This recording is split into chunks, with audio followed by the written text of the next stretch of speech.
I was sitting in my studio apartment on a cold Tuesday morning in November, staring at the Thanksgiving invitation I'd just received. Not the kind you'd hope for from your only daughter. No warm words, no "we'd love to have you, Dad."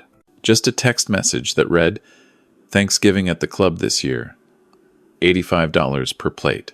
Let me know if you can afford it."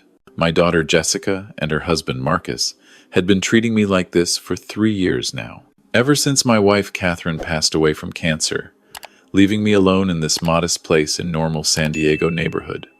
They didn't know the truth. They thought I was just Richard Morrison, the retired civil engineer who'd squandered his life building bridges and roads, living off a modest pension in an 800 square foot apartment. They had no idea about the $5.2 million in my investment accounts, or the $3 million in startup shares that were about to go public, or the 14 rental properties generating $12,000 a month in passive income. Catherine and I had made a decision 30 years ago when Jessica was still young. We'd watched too many families torn apart by money, seen too many children who only called when they needed something. So we lived modestly. We drove practical cars, took reasonable vacations, and never flaunted our wealth. We wanted to know that people loved us for who we were, not what we had. Before Catherine died, she made me promise something. We were sitting in her hospital room, and she took my hand with what little strength she had left. "Richard," she said, her voice barely above a whisper, "promise me you'll test her. I don't trust Marcus. I see how he looks at you, like you're beneath him. And Jessica, our sweet girl, she's changing. Promise me you'll know for sure before you leave her everything we built." I promised. And for 3 years, I'd kept that promise. The way Jessica had changed after marrying Marcus Blake was heartbreaking. He was an investment banker, the kind of man who measured everyone's worth by their portfolio. Within a year of their wedding, I noticed the shift. Jessica started making excuses not to visit. She'd cancel our monthly dinners at the last minute. When we did meet, Marcus would dominate the conversation, talking about his deals, his clients, his luxury car lease. I remember one particular evening about 2 years ago, I'd invited them to my apartment for dinner. Jessica looked around with barely concealed embarrassment when she arrived. "Dad, you really need to update this place," she said, eyeing my simple furniture and basic kitchen. "It's so depressing." Marcus had been worse. He walked around like he was inspecting a condemned building. "Richard, have you considered moving to a senior living facility? They have some affordable options for people in your, situation." My situation. If only they knew. But I held my tongue. I kept playing the role. The struggling retiree, grateful for whatever crumbs of attention they threw my way. I wanted to see how far they'd go, how low they'd sink. Last month, things escalated. I'd called Jessica to ask if Marcus could give me a ride to a hospital appointment. I had a perfectly good car in storage, but they didn't know that. "Dad, we're busy," Jessica had said, her tone clipped and impatient. "Can't you just take an Uber?" That's what they're for. An Uber. To a medical appointment. Her father, supposedly struggling financially, and she couldn't spare an hour to drive me. But the real turning point came 3 weeks ago. I'd gone to their penthouse downtown for what I thought would be a pleasant Sunday brunch. They'd invited me, which was rare enough that I should have known something was off. When I arrived, Marcus was in the middle of a phone call, pacing near the floor-to-ceiling windows, with their view of the bay. "No, Bob, I can't make the golf trip to Palm Springs," Marcus was saying. "Yeah, family obligation. My father-in-law, you know how it is." "No, trust me, I'd rather be anywhere else." I stood in the doorway, frozen. Jessica was in the kitchen, and she hadn't noticed me yet. Marcus finished his call and turned, seeing me for the first time. He didn't even have the grace to look embarrassed. "Richard, I didn't hear you come in." He walked over and gave me one of those hollow handshakes, the kind where someone's already thinking about being somewhere else. "Jessica's just finishing up the frittata. Have a seat." The brunch was painful. Every topic of conversation somehow circled back to money.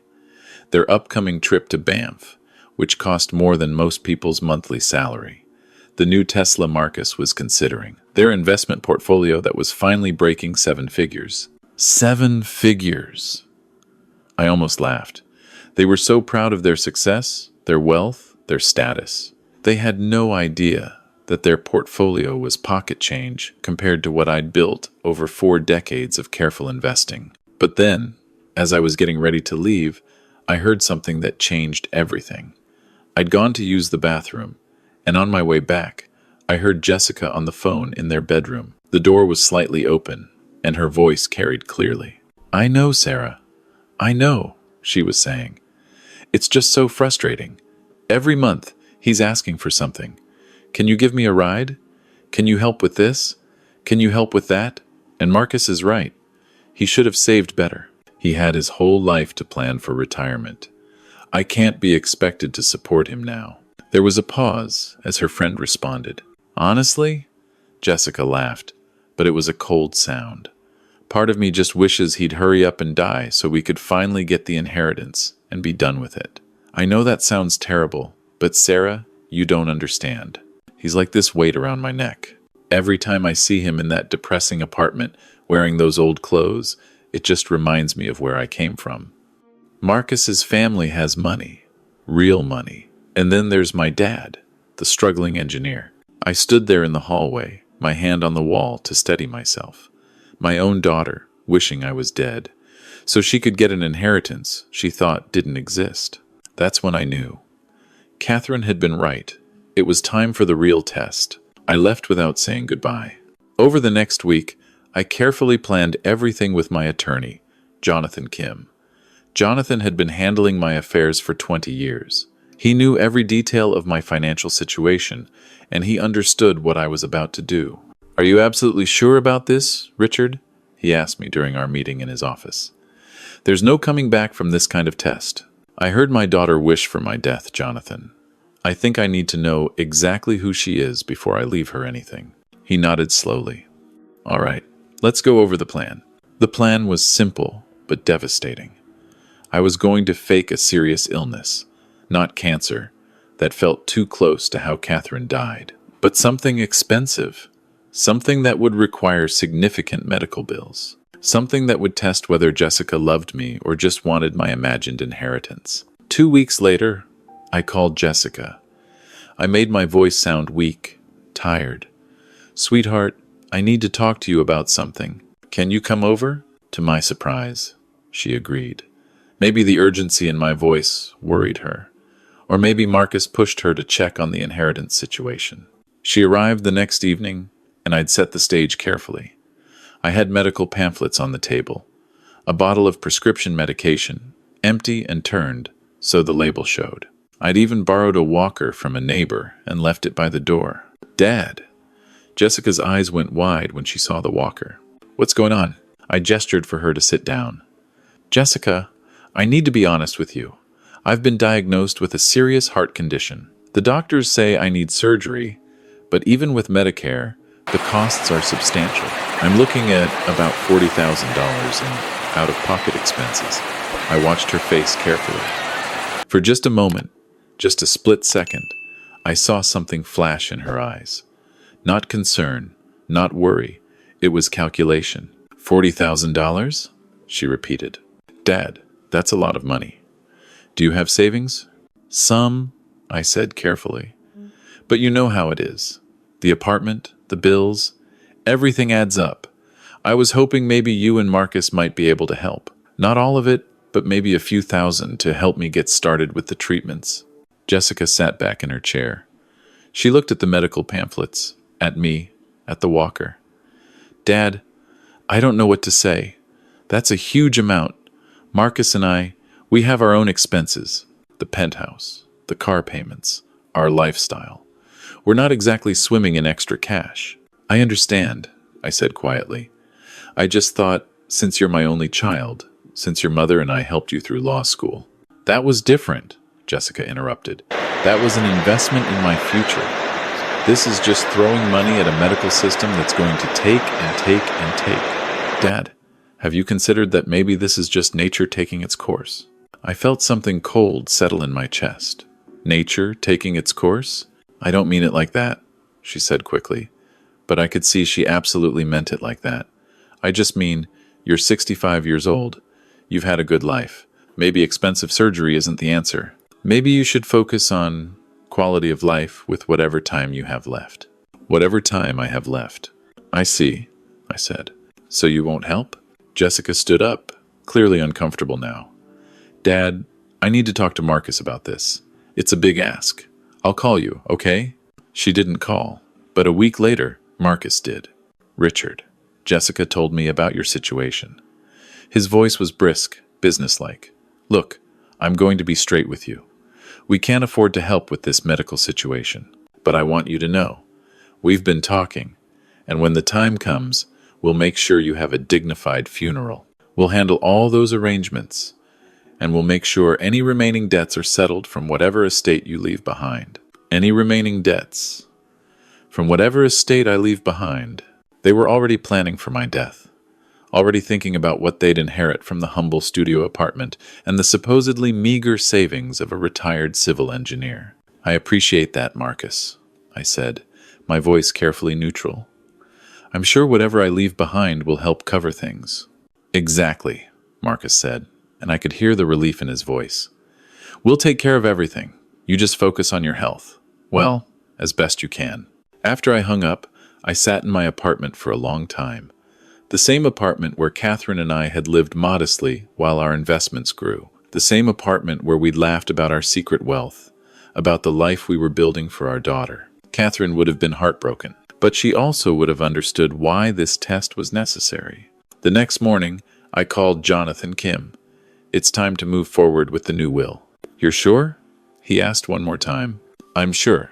Over the next month, I worked with Jonathan to restructure everything. The new will was simple and brutal. 95% of my estate would go to various charities, organizations that Catherine and I had supported quietly over the years. The Children's Hospital, where she'd volunteered. The Engineering Scholarship Fund at the university where I'd taught evening classes for decades. The animal shelter where we'd adopted our dogs. The remaining 5% would go into a trust fund for Tommy, Jessica's 10-year-old son, and my grandson. But there were conditions. Tommy wouldn't receive access to the trust until he turned 25, and only if he could demonstrate strong moral character through a series of evaluations by independent trustees. Tommy was the one bright spot in all of this. Jessica and Marcus were so focused on their social climbing that they barely paid attention to him. They'd shipped him off to expensive boarding schools and summer camps. But a few times a year, Tommy would call me in secret, just to talk. He'd tell me about school, about the books he was reading, about how he felt lonely sometimes. Once, about 6 months ago, Tommy had visited me without his parents knowing. He'd saved his allowance and taken a bus across town. "Grandpa," he'd said, pulling $20 from his pocket. "Mom says you don't have much money. I want you to have this." $20. From a 10-year-old boy, while his parents, making well over $300,000 a year combined, couldn't spare a penny for my supposed medical bills. That money was still in my desk drawer. I'd never spent it. After the new will was finalized, Jonathan and I sat in his office, looking over the documents. "There's one more thing I need you to do," I said. "When the time comes, I want you to deliver a letter to Jessica personally. I'll write it, but I need you to hand it to her when she's reading the will." Jonathan nodded. "This is going to devastate her." "She devastated me first," I said quietly. "She wished for my death, Jonathan, her own father, because she thought there might be a few $1,000s in inheritance to pay off her luxury lifestyle. She deserves to know exactly what she lost, and why." That evening, I sat down and wrote the letter. It took me 3 hours and several drafts. I wanted it to be clear, not cruel, honest, not vindictive. A final lesson from a father to a daughter who'd forgotten what really mattered. "Dear Jessica, if you're reading this, then I'm gone. And by now, you've learned the truth about my estate. I need you to understand something. Your mother and I were never poor. We were never struggling. When I retired from my engineering career, we had already built significant wealth through careful investing in real estate. By the time your mother passed away, our net worth was over $8 million. You never knew this because we chose not to tell you. We wanted to know that you loved us for who we were, not what we had. We wanted to teach you the value of hard work, of integrity, of family bonds that transcend money. For 3 years after your mother died, I lived modestly. I pretended to struggle. I watched as you and Marcus treated me with increasing disdain.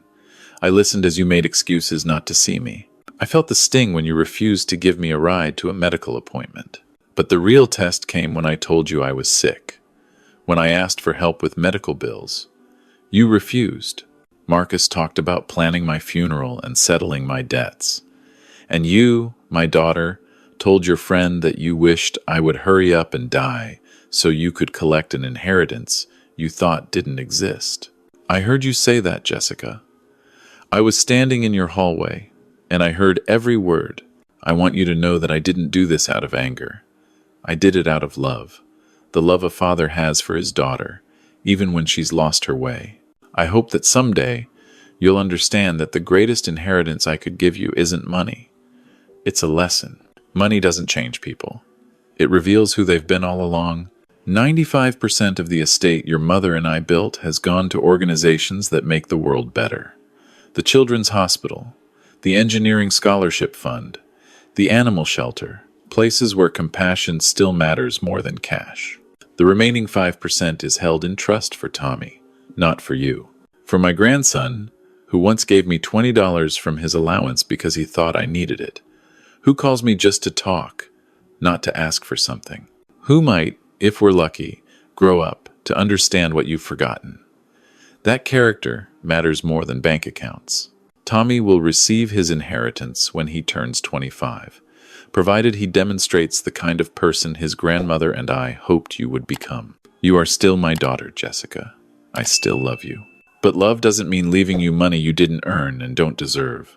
Love means hoping you'll learn from this, that you'll look at Marcus, at your choices, at the person you've become, and decide to change. If you ever find your way back to the values your mother and I tried to teach you, my attorney has instructions. There's a small fund, $100,000, that you can access if you complete 2 years of volunteer work at a nonprofit organization. Not for the tax deduction, not for the social credit, but because you genuinely want to help people. I hope you make that choice. I hope you prove me wrong about who you've become. With love, even now. Dad. I sealed the letter and gave it to Jonathan. She'll hate me for this, I said. Maybe, Jonathan replied. Or maybe it'll be the wake-up call she needs. 3 months later, I decided it was time for the final act. I couldn't fake being sick forever, and frankly, I was tired of the charade. I was 65 years old, healthy and financially secure. I wanted to start actually living instead of just testing. I called Jessica one last time. Sweetheart, I wanted you to know that I've decided against the surgery. The doctors say my quality of life would be poor anyway. I'm going to spend whatever time I have left doing things I enjoy. Oh, Dad, Jessica said, and I could hear the relief in her voice. Relief that she wouldn't have to deal with my medical bills. Relief that the inheritance was coming sooner rather than later. I think that's very brave of you. Thank you, honey. There is one thing, though. I've updated my will. Just want to make sure everything's in order. Of course, Jessica said quickly. That's very responsible. I'll send you a copy of the attorney's contact information, just in case. Sure, Dad, sure. That was the last time we spoke. 2 weeks later, I withdrew a substantial amount of cash from one of my accounts. Not enough to make a dent in my overall wealth, but enough to fund an adventure. I'd always wanted to see more of Canada, to travel without worrying about budgets or modest appearances. Catherine and I had dreamed of it, but we'd never made the time. I booked a trip to Vancouver Island, then the Rockies. I planned to spend months just exploring, staying in nice hotels, eating at good restaurants, living the life I'd denied myself for 3 years. Before I left, I stopped by Jessica and Marcus's building one last time. I left an envelope with the doorman, addressed to them. Inside was a single photograph I'd paid a professional photographer to take. Me, standing on the deck of a luxury charter boat in the Vancouver harbor, champagne glass in hand, mountains in the background, looking healthier and happier than I'd been in years. On the back of the photo, I'd written just 4 words. The test is over. I also included a card with Jonathan Kim's contact information and a note. For questions about the estate, contact my attorney. Then I drove to the airport and didn't look back. According to Jonathan, who called me 3 days later, Jessica and Marcus had shown up at his office within hours of receiving the photograph. They were confused, then angry, then desperate as Jonathan explained the situation and handed Jessica the letter. She screamed, "Richard," Jonathan told me. Actually screamed. Marcus tried to get legal, talking about contesting the will, but I shut that down fast. Everything's airtight. What about Tommy? I asked. I reached out to him separately, as you requested. Explained that there was a trust fund waiting for him, but only if he stays on the right path. That kid's got a good head on his shoulders, Richard. He cried when I told him it was because of the $20. I smiled. Maybe something good would come from all this after all. It's been 6 months now. I'm currently in Banff, staying in a beautiful lodge with a view of the mountains. I've made friends with other travelers, joined a local photography club, even started volunteering at a community center, teaching basic engineering principles to kids. Jessica has called 12 times. I haven't answered. She sent emails, long messages that swing between anger and apology. Marcus has tried too. His message is more calculating, suggesting ways to work out this misunderstanding. There's no misunderstanding. They revealed exactly who they are, and I responded accordingly. But last week, I received a letter. Not from Jessica, from Tommy. It was handwritten, 6 pages long, and it made me cry for the first time since Catherine died. Dear Grandpa, Mr. Kim told me about the trust fund. I don't really understand all the details, but he said it's because I was kind to you, because of the $20. I need to tell you something. I gave you that money because I love you, not because I thought I'd get more back. Just because you're my grandpa, and you're always nice to me, even when Mom and Dad are busy. Mr. Kim also told me what Mom and Dad did, how they treated you. I'm really sorry, Grandpa. That's not right. You shouldn't treat people you love like that. Mom's been really upset since you left. She cries a lot. Dad's angry all the time. They fight about money and about you. It's not very nice at home right now. But I wanted to tell you something. I don't want to be like them when I grow up. I want to be like you, Mr. Kim says if I work hard and stay good, I can learn about investing and charity and all the things you did with your money. That sounds really cool. Also, he said there's a condition about demonstrating moral character for 15 years. That means I have to be good until I'm 25. I'm going to do it, Grandpa. Not because of the money. Because I want you to be proud of me. Can I come visit you sometime? I've been saving my allowance. I have almost $300 now. I know that's not enough for a plane ticket, but maybe someday? I love you, Grandpa. I hope you're happy wherever you are. Love, Tommy. I've read that letter probably 50 times. And yesterday, I called Jonathan with new instructions. I want to set up a separate fund for Tommy's visits, I told him. Nothing that would spoil him, but enough that he can come see me during school breaks. And I want to start an education savings plan in his name. He shouldn't have to wait until 25 to know his grandfather cares about him. Richard, you're going soft, Jonathan said, but I could hear the smile in his voice. Maybe, I agreed. Or maybe I'm just choosing to invest in the one family member who actually has a heart. Next week, Tommy's flying out to join me for a week in the mountains. Just him and his grandpa. I'm going to teach him about hiking and photography and maybe, just maybe, about the difference between being wealthy and being rich. Being wealthy is about money in the bank. Being rich is about the relationships you build, the lives you touch, the person you choose to be when nobody's watching. Jessica had the chance to be rich. She chose to chase wealth instead. Tommy's got that same choice ahead of him. But unlike his mother, he's starting with a guide. Someone who learned the hard way that the most valuable inheritance you can leave isn't money. It's character. And that's worth more than $8 million any day of the week. I'm sitting on the balcony of my lodge right now, watching the sun set over the Rockies. Tomorrow, Tommy arrives. I've got a whole week planned. Hiking, stargazing, teaching him to skip stones on the lake. Simple things. Free things. Things that matter. My phone buzzes. Another message from Jessica. I glance at it. Dad, please. Can we talk? I know I made mistakes. I know I failed your test, but I'm still your daughter. Doesn't that count for something? I stare at that message for a long time. And maybe, just maybe, I feel something soften in my chest. Not forgiveness, not yet, but possibility. Catherine used to say that everyone deserves a chance at redemption. That love means leaving the door open, even when someone's hurt you. I think about the letter I left for Jessica, about the $100,000 she can access if she volunteers for 2 years, about the possibility that she might actually change. I type out a response. Jessica, yes, being my daughter counts for something.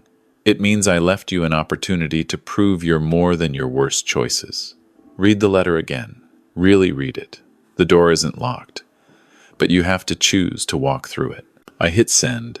Then I put the phone away and pour myself a glass of wine. Tomorrow, Tommy arrives. My grandson, who gave me $20 because he thought I needed it. Who wants to be like his grandpa, not like his parents. Who has 15 years to prove that character matters more than DNA. And somewhere in San Diego, Jessica is reading my message, making a choice about who she wants to be. I don't know how this story ends. Maybe Jessica never changes. Maybe she stays bitter and angry, trapped in her marriage to Marcus, forever resentful that the inheritance went to Charity and her son. Or maybe, just maybe, she takes the harder road. The road that leads through 2 years of volunteer work, of helping people with no expectation of reward, of slowly remembering the values her mother and I tried to teach her. Either way, I've made my peace with it. I chose to test her, and she failed. But I also chose to leave her a path back. Not an easy path, not a cheap path, but a path nonetheless. The sun disappears behind the mountains, painting the sky in shades of gold and purple. Somewhere in the distance, an elk calls out to its herd, and I raise my glass to the sky, to Catherine, to the life we built and the lessons we learned, and I whisper, "The test is over, sweetheart. Now we wait and see if she learned anything from it." The wind carries my words away into the gathering darkness. And somewhere, in the distance, I can almost hear Catherine's laugh, proud and sad and hopeful all at once. Because that's what love is, in the end. Not the money you leave behind, not the possessions you accumulate, but the lessons you teach, the choices you offer, and the hope that somehow, against all odds, the people you love will choose to be better. Even if they have to learn the hard way, just like I did.